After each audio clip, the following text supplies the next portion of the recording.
नमस्कार, मी हेमाली मोहिते. झी24 तासवर रोखोक या कार्यक्रमामध्ये आपल्या सगळ्यांचं स्वागत. देशाच्या राजकारणातली सर्वात मोठी बातमी आज आली. राष्ट्रवादी काँग्रेसचे अध्यक्ष शरद पवार यांची यूपीएच्या अध्यक्षपदी निवड होण्याची शक्यता आहे. काँग्रेसच्या प्रभारी अध्यक्ष सोनिया गांधी यांची जागा शरद पवार घेऊ शकतात.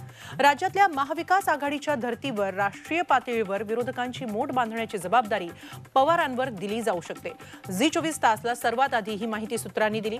भाजप विरोधी आघाडी बळकट करण्यासाठी विरोधी पक्षांच्या नेत्यांमध्ये शरद पवारांच्या नावाचा विचार सुरू आहे. देशात राजकीय पर्याय उभा करण्यासाठी गांधी कुटुंब एक पाऊल मागे घेणार का? शरद पवारांचं नेतृत्व देशात इतरत्र आणि सर्व पक्षांना म्हणजेच यूपीएच्या सर्व पक्षांना मान्य असेल का? ते मोदींसमोर किती तगडं आव्हान उभं करू शकतील? भाजपची रणनीती काय असेल? भाजपची प्रतिक्रिया काय असेल? याविषयी अधिक चर्चा करणार आहोत मोदी विरोधकांचे पवार या आजच्या रोखोकमध्ये.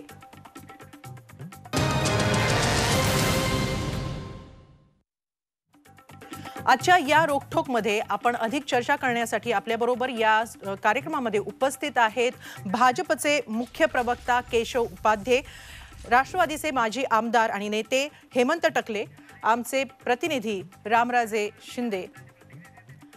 दरम्यान याबाबत आपल्या संजय राऊत यांची एक प्रतिक्रिया येते, ती आपण आधी पाहणार आहोत.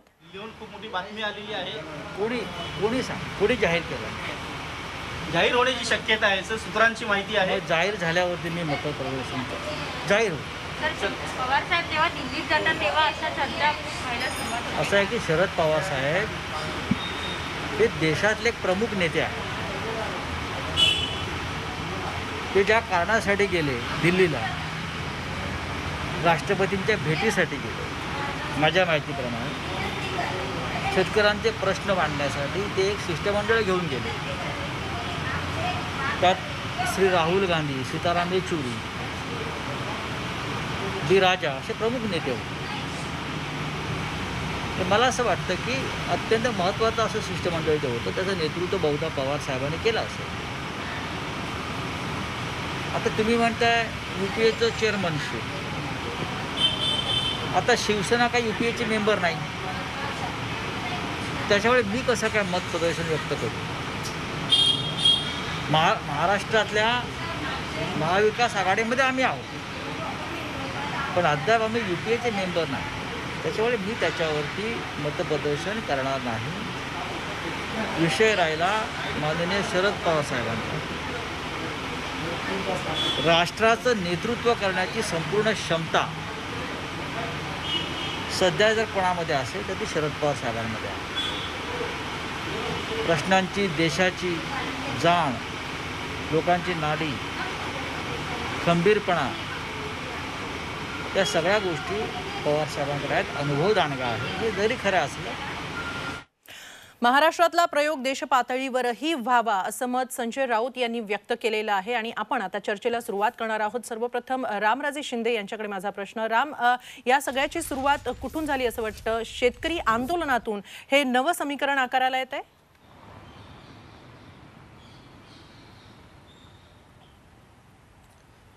बिलकुल, शेतकरी आंदोलन हा मैलाचा दगड तर आहेच, परंतु या संपूर्ण नेतृत्वाची जी पेरणी झाली होती ती अगोदरच्या काही निवडणुकामध्ये, मागील काही निवडणुकामध्ये, मग त्या बिहारच्या निवडणुका असतील किंवा हैदराबादच्या महापालिका निवडणुका असतील किंवा इतर निवडणुकांमध्ये सुद्धा काँग्रेस ज्या पद्धतीनं, जेवढ्या ताकदीनं लढणं गरजेचं होतं ते लढताना दिसत नव्हते. कुठेतरी निष्प्रभ असं दिसत होते. मग राष्ट्रीय पातळीवर एक ठोस चेहरा काँग्रेसकडून अद्यापही येत नव्हता. सोनिया गांधी आजारी आहेत, राहुल गांधी यांचं नेतृत्व मान्य करायला अद्यापही प्रादेशिक पक्षाचे नेते हे तयार नाहीत. अशा वेळी एक संपूर्ण विरोधकांची मोठ बांधणं हे गरजेचं होतं. मग त्याचं नेतृत्व कोण करणार? त्यासाठी कारण जे आहे ते शेतकरी आंदोलन असं ठरलेलं आहे. आणि आता शरद पवार यांनी काल राष्ट्रपतींची भेट पण घेतलेली आहे. परंतु ही सगळी कारणं जी होती त्याच आधारे आता चर्चा सुरू झालेली आहे. काँग्रेसच्या काही नेत्यांनी चर्चा केलेली आहे, प्राथमिक चर्चा आहे ही शरद पवार यांच्याशी, आणि त्यांना सांगितलेलं आहे की आपण हे अध्यक्षपद या संपूर्ण यूपीएचं स्वीकारावं असं आम्हाला वाटतं. ही चर्चा झालेली आहे प्राथमिक. परंतु मुद्दा इथं असा आहे की ज्या वेळेस काँग्रेसमध्ये मोठी पोकळी निर्माण झालेली आहे आणि विरोधकांमध्येही सगळे विरोधक आपापल्या राज्यामध्ये विरोध करतायत, परंतु पोकळी झालेली आहे देशभरामध्ये नेतृत्व देण्यासाठीची. आणि त्यामुळे शरद पवार यांचा चेहरा जो आहे तो आता पुढे येताना दिसतोय. आता ही चर्चा जी आहे ती पुढच्या टप्प्यामध्ये येते का पुढे ते पाहणं गरजेचं आहे. आणि टायमिंग जे आहे ते अतिशय महत्वाचं आहे, कारण डिसेंबर महिन्यामध्येच राहुल गांधी यांना काँग्रेसचं राष्ट्रीय अध्यक्ष करायचं अशी चर्चा सुरू असताना अचानक पवार यांना अध्यक्षपद देणं ते पण युपीएचं ही महत्वाची घडामोड म्हणावं लागेल. नक्कीच याच महत्वाच्या घडामोडीविषयी भाजपला काय वाटतं हे जाणून घेणं महत्वाचं आहे. केशव उपाध्ये, भाजपची याबाबत काय प्रतिक्रिया आहे? महाराष्ट्रातला एक चेहरा देश पातळीवर एका महत्वाच्या युपीए सारख्या महत्वाच्या राजकीय संघटनेचा चेहरा होतो आहे. भाजपला आनंद आहे?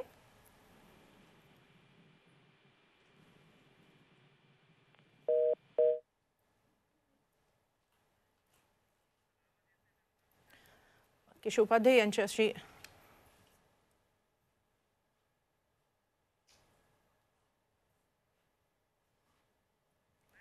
केशव उपाध्ये यांचा आवाज आपल्यापर्यंत येत नाही. आपण राष्ट्रवादी काँग्रेसचे हेमंत टकले नेते हे उपस्थित आहेत आपल्याबरोबर या चर्चेमध्ये. आपण त्यांच्याशी बोलूया. हेमंत टकले, राष्ट्रवादीचं काय म्हणणं आहे जर शरद पवारांकडे असा प्रस्ताव आला युपीएच्या अध्यक्षपदाचं स्वीकारण्याचा, तर हा प्रस्ताव स्वीकारला जाईल? शरद पवार यांच्याकडून हा प्रस्ताव स्वीकारला जाईल? एक आपण या सगळ्या पार्श्वभूमीवर 2014 सालपासूनचा जर विचार केला, त्या अगोदरची UPA आणि त्याच्यानंतरची 14 नंतरची UPA असे दोन वेगळे भाग त्याच्यामध्ये होतात. जे काही लोकसभा, विधानसभा, देशामधल्या सगळ्या विधानसभा या सगळ्या ज्या झाल्या, 14मध्ये झाल्या, 19मध्ये झाल्या, त्यानंतर काँग्रेस काही ठिकाणी निश्चितपणे सत्तेत येऊ शकत होती. पण BJPनी काहीतरी गेम प्लॅन्स केले आणि जिथे जिथे काँग्रेसची सरकार होती ती सरकार खाली कशी आणता येतील असे प्रयोग त्यांनी केले.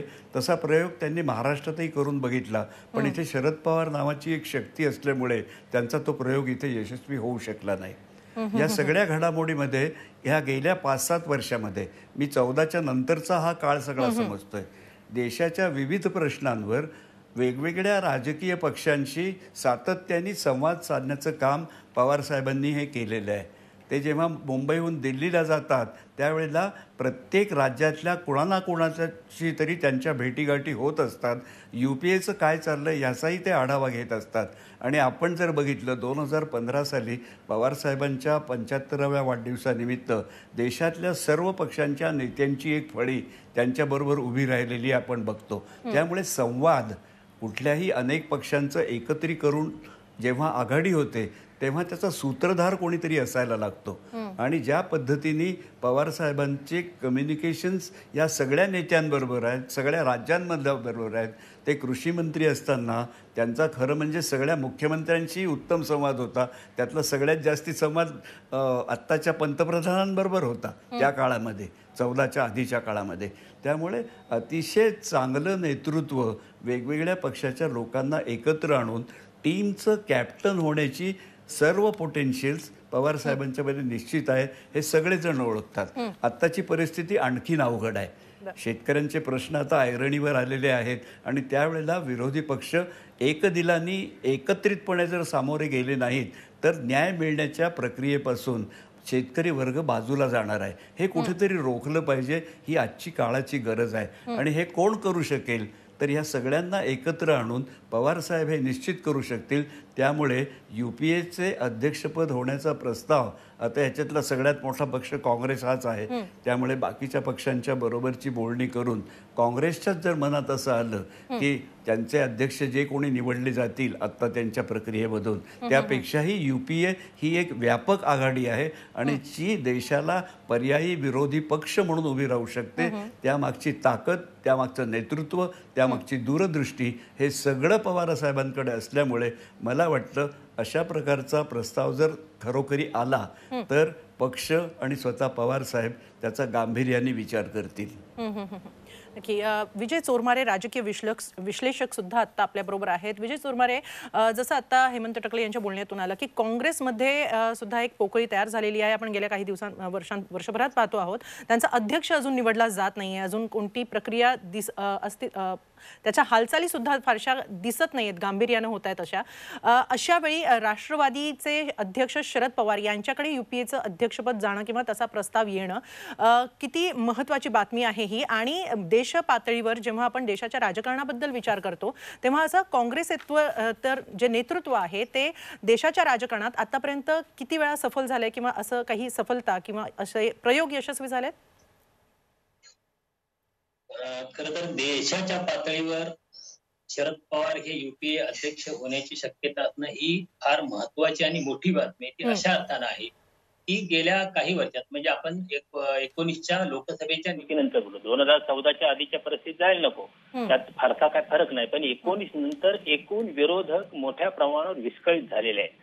विरोधकांची राज्यात ताकद आहे, म्हणजे तत्कालीन निवडणुकीत त्यांना काय फटका बसला असला, काही पराभव झाले असले किंवा मतांची टक्केवारी कमी झाली असली तरी विरोधकांची राज्यामध्ये ताकद मोठी आहे. या ताकदीचं जर बेरजेचं राजकारण होऊ शकलं तर भारतीय जनता पक्षाला अनेक आघाड्यावर, अनेक पातळीवर आणि राष्ट्रीय पातळीवर सुद्धा मात देता येऊ शकते. परंतु अनेक छोट्या प्रश्नात किंवा अनेक महत्वाच्या प्रश्नामध्ये विरोधकाची एकी नसल्यामुळे भारतीय जनता पक्ष अनेक गोष्टी चुकत असताना, राष्ट्रीय पातळीवर, राजकीय पातळीवर किंवा धोरणात्मक पातळीवर अनेक चुकीचे निर्णय होत असतानाही विरोधकांची ताकद विस्कळीत असल्यामुळे भारतीय जनता पक्षाला जे आपण एक्सपोज करणं, त्यांचे हेतू उघड करणं या गोष्टी आहेत त्या प्रभावीपणे होताना दिसत नाहीत. सोनिया गांधी यांची प्रकृती आणि त्या प्रकृतीमुळे त्या काँग्रेसच्याच एकूण राजकारणापासून थोड्या अलिप्त असणं आणि त्यानंतर मग युपीएच्या एकूण अध्यक्षपदाला त्यांनी योग्य न्याय देणं, या परिस्थितीत देश पातळीवर सर्व विरोधी पक्षांना बांधणारा एक मजबूत नेता आवश्यक आहे. आणि मला वाटतं आजच्या घडीला शरद पवार यांच्या इतकं प्रभावी नाव त्यासाठी दुसरं कुठलं असू शकत नाही. आणि त्या नावाची आपण युपीएच्या अध्यक्षपदासाठी म्हणजे स्पर्धा जरी म्हटलं तरी आज स्पर्धेत सुद्धा शरद पवारांच्या त्या जागेवर कुणी नाही असं मला वाटतं. कारण मुलायमसिंग यादव, लालू प्रसाद यादव हे काही महत्वाकांक्षी नेते होते, पण आता ते राजकारणातून पूर्ण बाजूला फेकलेले आहेत. आणि मगाशी हेमंत टकले साहेब म्हटले त्याप्रमाणे देशातल्या सर्व राजकीय पक्षांच्या नेत्याशी अत्यंत सौहार्दाशी संबंध असलेले शरद पवार हे एकमेव नेते आहेत. दुसरी गोष्ट आहे ती युपीए टिकवणं एवढीच नाही तर युपीएच्या पुनर्रचनेची आवश्यकता आहे आता एका मोठ्या प्रमाणावर. कारण देशातले अनेक महत्वाचे प्रश्न आता युपीए मध्ये नाहीत. त्या अनेक पक्षांना युपीए मध्ये आणणं आणि भारतीय जनता पक्षाच्या विरोधात राष्ट्रीय पातळीवर एक मोठी आघाडी उभारणं हे केवळ राजकारणासाठी नव्हे तर देशाच्या भवितव्यासाठी सुद्धा आवश्यक आहे. आणि मला वाटतं ही एक ऐतिहासिक जबाबदारी असेल, ती जबाबदारी शरद पवार यांच्यावर आली तर, आणि ती जबाबदारी पार पाडण्यासाठी त्यांच्या इतकं अन्य कुठलंही महत्वाचं नाव आज देशाच्या पातळीवर नाही. खरे शरद पवार यांच्यासारखं प्रभावी नेतृत्व सध्या तरी, आणि तेही भाजप आणि मोदींसमोर उभं राहील असं नाव सध्या तरी दिसत नाहीये. भाजपची प्रतिक्रिया जाणून घेणं महत्त्वाचं आहे. केशव उपाध्ये, महाराष्ट्रातला असा एक महत्त्वाचा नेता देश पातळीवर एका महत्त्वाच्या राजकीय पक्षांच्या संघटनेचं नेतृत्व करण्यासाठी येतो आहे किंवा त्याचं नाव पुढे येतं आहे. भाजपची काय प्रतिक्रिया? भाजपला आनंद वाटतोय का? आणि हा असा नेता आहे ज्या नेत्याबद्दल खुद्द पंतप्रधानांनी म्हटलं होतं की यांचं बोट धरून आम्ही राजकारणात धडे गिरवलेत. आपली काय प्रतिक्रिया? नेमावा अथवा नेमू नये अथवा कोणाची निवड करावी हा युपीएचा प्रश्न आहे. त्याच्यावरती भारतीय जनता पार्टीने काही भाष्य करावं असं मला वाटत नाही, पहिला मुद्दा. दुसरा, मी विजय चोरमारे ज्येष्ठ पत्रकार आहे, त्यांनी अख्खं विवेचन शरद पवारांचं प्रचंड कौतुक, स्वाभाविक आहे ते करणार, त्यामुळे मला ते आश्चर्य काही वाटलं नाही. पण त्यांच्या विवेचनातलं एक वाक्य मला खूप आवडलं आणि त्या वाक्याशी मी सहमत आहे त्यांच्या, की युपीएच्या आता जे काही पक्ष आहेत त्यांच्या त्यापैकी कुणीही त्यांच्या स्पर्धेत कुणीच नाही. अगदी खरं आहे. आता युपीएत कुणी राहिलेच नाहीये, त्याच्यामुळे जे काही 4-5 जण राहिली आहेत त्यातले शरद पवार आहेत, त्यामुळे ते नॅचरल नेते असणं युपीएचे हे स्वाभाविक. तिसरं असं की आपण थोडासा इतिहास जाणून घेतला पाहिजे, कारण शेवटी इतिहास जरी अडचणीचा असला, सोयीचा नसला तरी तो वास्तव असतं, ते शेवटी कधी काही घडलेलं असतं. शरद पवारांचं अशा प्रकारे राष्ट्रीय राजकारणामध्ये नेतृत्व करण्याची ही जर मी चुकत नसेल, कदाचित चोरमारे माझ्याशी ज्येष्ठ अभ्यासक आहेत ते अधिक भर घालू शकतील, तर ही 4थी वेळ आहे ही. अगदी 1982-83ला त्यांनी पहिला प्रयोग असा केला होता की त्यांनी त्यावेळी अगदी इथे राष्ट्रीय राजकारणात ते स्वतःचं अस्तित्व करावं निर्माण, यासाठी त्यांनी प्रयत्न केला. त्यावेळी त्यांनी जाहीर फारुख अब्दुल्ला या सगळ्यांना घेऊन मुंबईला एक सभा घेतली होती. तो प्रयत्न फसला. तर त्याच वेळी 83-84ला बाळासाहेब ठाकरे, जॉर्ज फर्नांडिस आणि शरद पवार यांची शिवाजी पार्कात सभा झाली, राष्ट्रीय राजकारणाच्या गप्पा केल्या गेल्या, तो प्रयोग फसला. दुसरा प्रयोग अर्थात नरसिंहराव पंतप्रधान असताना त्यांनी केला, नरसिंहरावांना आव्हान द्यायचा प्रयत्न केला आणि राष्ट्रीय राजकारणात नेतृत्व विकसित करायचा प्रयत्न केला, तोही प्रयत्न फसला. तिसरा प्रयत्न जगजाहीर आहे. 1998 साली त्यांनी ज्यावेळी सोनिया गांधींना आव्हान द्यायचा प्रयत्न केला त्यावेळी त्यांना काँग्रेस पक्षातनं काढून टाकण्यात आलं. ही वस्तुस्थिती आहे. आता असं आहे की नेमकं काही 4 दिवसापूर्वी एक बातमी येते, मी आता लेटेस्ट पुन्हा आत्ताच्या विषयात येतो. 4 दिवसापूर्वी एक बातमी येते की राहुल गांधी हे समंजस किंवा काय अशा प्रकारचं विधान शरद पवारांनी केलं.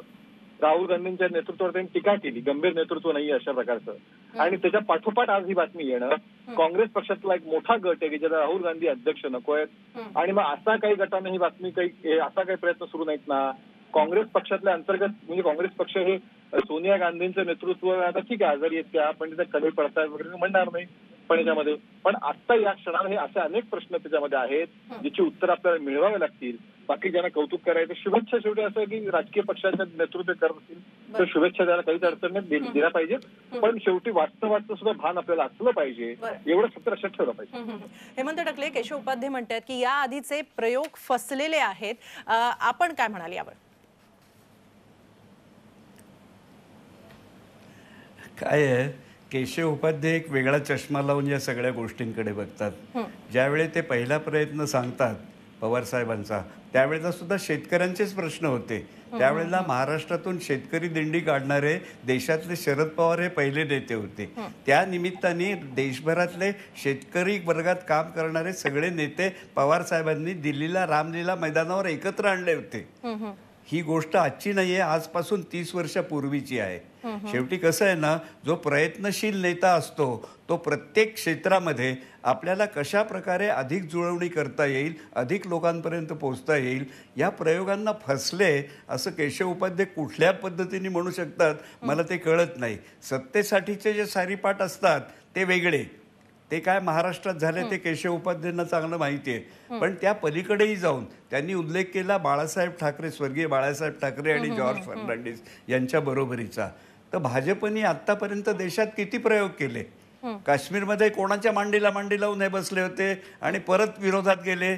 कुठले राज्य त्यांनी पाडली आणि कुठले लोक घेऊन पुन्हा राज्यावर आले. नितीश कुमारनी काय केलं, हा भाजपचा इतिहास काही दैदिप्यमान वगैरे नाहीये. केशव उपाध्यांनी तोही इतिहास समजून घेतला पाहिजे. पण आज पवार साहेब वयाच्या ज्या टप्प्यावर आहेत त्या टप्प्यावर ते पक्षीय राजकारणाच्या पलीकडचा विचार देशाचा करतात, देशाच्या समस्यांचा करतात आणि UPAला एक नव्या पद्धतीचा चेहरा देण्याचा त्यामध्ये प्रयत्न होऊ शकतो. हे प्रश्न अनेक आहेत. सत्ताधारी असणं किंवा विरोधी पक्षात असणं हा लोकमतावर असलेला खेळ आहे. त्याच्याप्रमाणे दोन्ही बाजूची भूमिका बजावावी लागते. त्यामुळे आज जर ह्या निरंकुश सत्तेला कुठेतरी आवरायचं असेल तर UPA अधिक सक्षम होण्याची गरज आहे आणि ती सक्षम करण्याची जबाबदारी पवारसाहेब नक्की घेऊ शकतात. दुसरा प्रश्न झाला त्यांनी राहुल गांधींच्या बद्दल बोललेला आत्ताचा. पवार साहेबांचं आउट ऑफ कॉन्टेक्स्ट एखादं वाक्य काढणं हे BJPची नेहमीची नीती आहे. पवार साहेबांनी सांगितलं त्यांच्यामध्ये सातत्य येण्याची गरज आहे आणि हे सातत्य येण्याची गरज का आहे हे सगळ्यांनी मीडियामध्ये पाहिलेलं आहे. आपण त्याच्याबद्दल वेगळं भाष्य करायची खरं म्हणजे आवश्यकता नाही. परंतु याचा अर्थ त्यांनी राहुल गांधींवर टीका केली होती असं होत नाही. अर्थात काही काँग्रेसजनांना ती टीका वाटली जशी केशव उपाध्यांना वाटली, पण त्यांच्याकडे तर अधिक विनोदी लोक आहेत ना. रावसाहेब दानवेंसारखे लोक जे काय बोलत असतात त्याच्या पलीकडे त्यांची कुवत काय आहे हेही कळायला आपल्याला मार्ग नाही. त्यामुळे देशाचे प्रश्न आणि आत्ताच्या होणाऱ्या टीका यावरच केशव उपाध्ये यांना काही मत मांडायचं आहे. केशव उपाध्ये सत्ताधारी पक्षाचं महत्व आहे. मला टकले साहेब टकले साहेब असं आहे की मी म्हणजे वास्तव आपण स्वीकारलं पाहिजे. त्यातलं वास्तव असं आहे की कधीही शरद पवार किंवा राष्ट्रवादी यांना कधीही 70-65 आता ऐकून घ्या ना. मी बोललो नाही टकले साहेब ही पद्धत नाही. एक तर तुम्ही बोलासाठी एक शब्दाने बोललो नाही. आता माझं पूर्ण होऊ द्या.